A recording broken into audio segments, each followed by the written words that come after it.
Bonjour chers camarades du parti. Bonjour. Comme vous le savez, nous sommes en pleine campagne électorale. On dit que l'avenir appartient à ceux qui se réveillent tôt. Mais pendant que nous sommes là, les autres battent déjà campagne. Alors pour les rattraper, les jeunes et les femmes allaient attendre un peu. Ce sont ceux qui se réveillent tôt qui trouvent le bonheur et qui trouvent une femme comme alliée trouvent la bonne heure. La femme est cette pierre angulaire dont a besoin une carrière. C'est la déesse qu'il faut pour qu'une société avance sans barrière.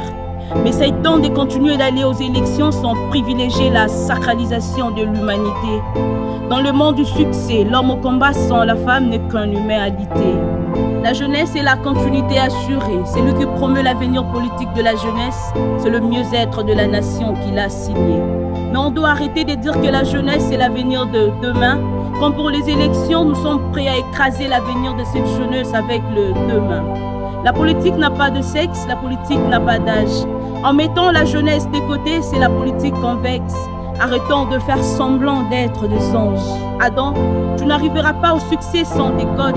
Sans Ève, ces élections n'atteindront pas de bonnes codes. Si tu ne considères pas tes codes modélés, il n'y aura pas de cris de joie modulés. Adam, donne la visibilité et le moyen à Ève et à la jeunesse pour ces élections.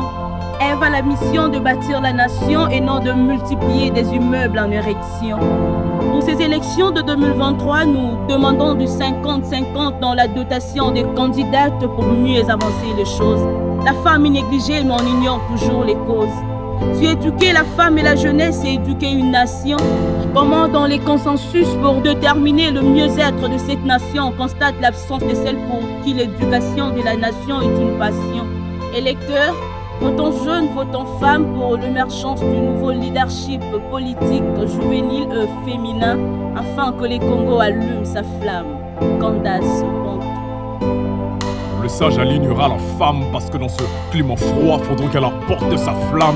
Mais on dit 50%, vous économisez vos efforts. Personne ne le fait, or il y a qu'une honte de se rallier avec l'être le plus fort.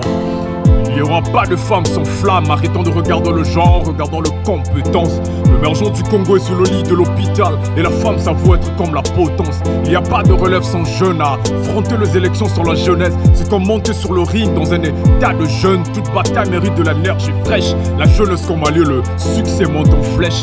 Arrêtons de nourrir le zombie, faisons nourrir le ménage. La place de la femme c'est aux travaux ménagers, mais qu'est-ce qui résume les élections de 2023 si ce n'est pas le ménage?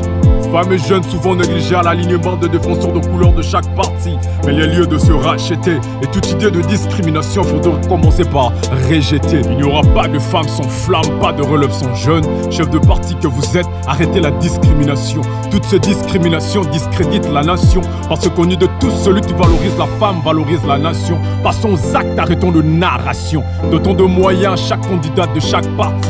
Elle mérite la visibilité autant que la masculine partie. Électeurs que nous sommes, nous avons le devoir de donner à la femme la valeur qu'elle mérite.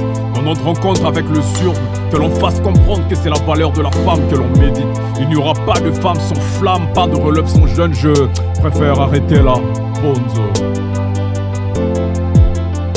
Ceci est un message du cadre permanent de concertation de la femme congolaise avec l'appui de Open Society Africa.